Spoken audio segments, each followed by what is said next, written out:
In this example, we're going to find the exact value of a trigonometric function using the half angle formula. So what we want to do is find the exact value of cosine of t over 2 if we know that sine of t is equal to 2/3 and t is in between pi over 2 and pi. So if you look at what we're after, finding cosine t over 2. So if you look through the identities, right, you can see that this one, the half angle identity for cosine t over 2, is what we're after. Okay, so cosine t over 2 equals plus or minus square root of 1 plus cosine t over 2. So there's two things that we've got to address right here. Number one is, you can see we have to make a choice. Do we use the plus part or the minus part? And also along the way we're going to have to figure out what cosine t is, right? We know what sine t is, but we don't know what cosine t is. So let's take the first of those two issues. And that is which sign should we use?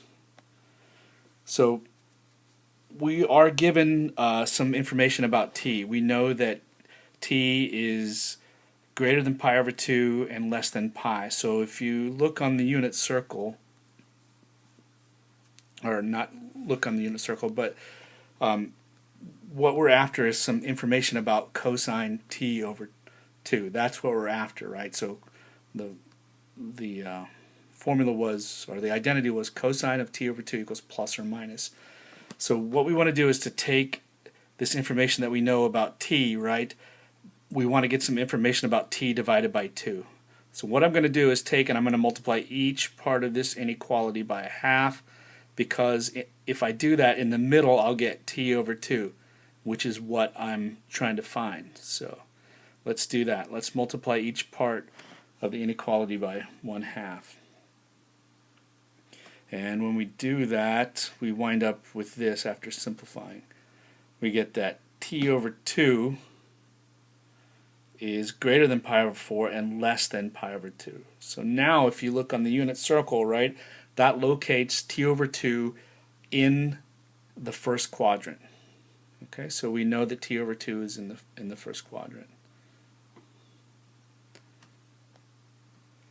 So that tells us some information about the cosine of t over 2. It's got to be positive, right?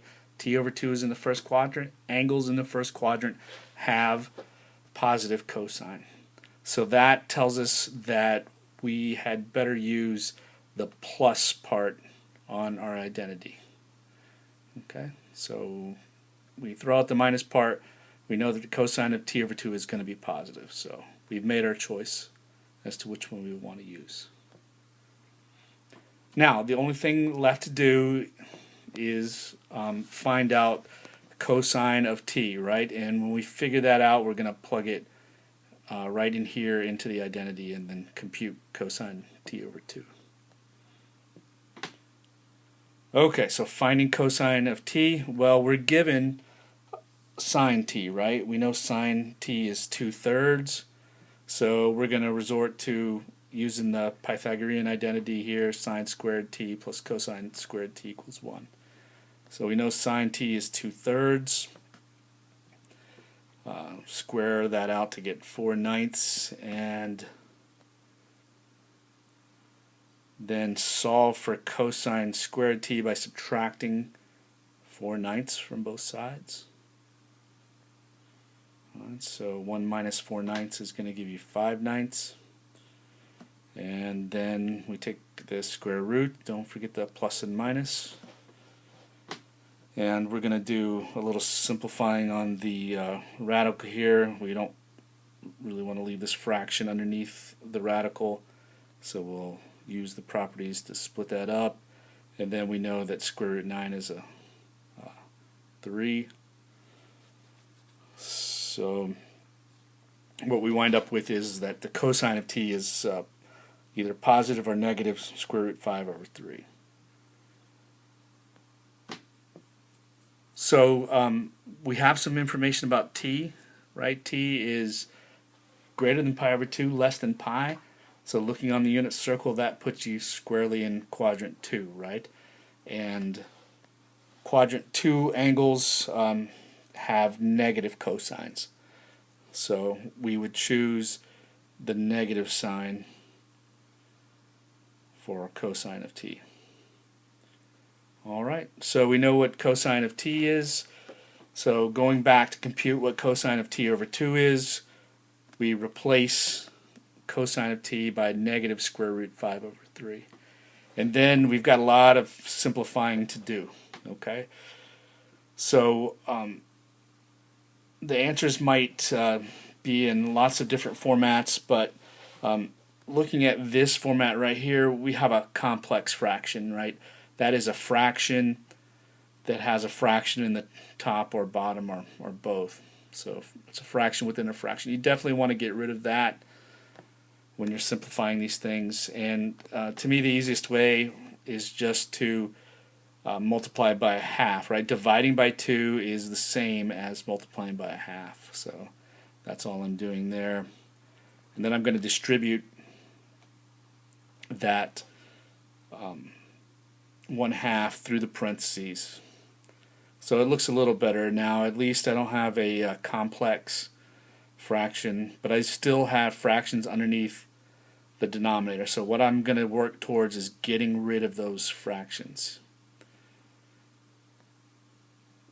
So to do that, what I'm going to do is to get a common denominator. 1/2 is the same as 3/6. Right, and then I'm just going to combine those into one big fraction. So I have one big fraction underneath this bigger radical here. And so I still want to get rid of that, but now it's a little bit easier because I can just rewrite it as the square root of the top over the square root of the bottom. So now there's no fraction underneath a radical or anything like that, but I still have a radical in the denominator. So I'm going to go ahead and rationalize the denominator to get rid of that radical in the bottom part. And to do that, all I would need to do is to multiply top and bottom by square root 6, right? Square root 6 is going to be just 6, right? And then here I can distribute that 6 through this other radical over here. So I've got the 6 underneath here, and I'm ready to distribute it to that, and you can see I've gotten rid of the 6 in the radical in the bottom part of the denominator here.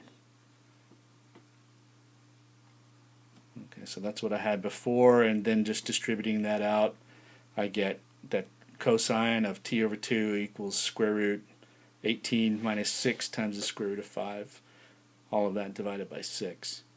So this example was pretty complicated about the simplification. Some problems might be a little bit easier than that.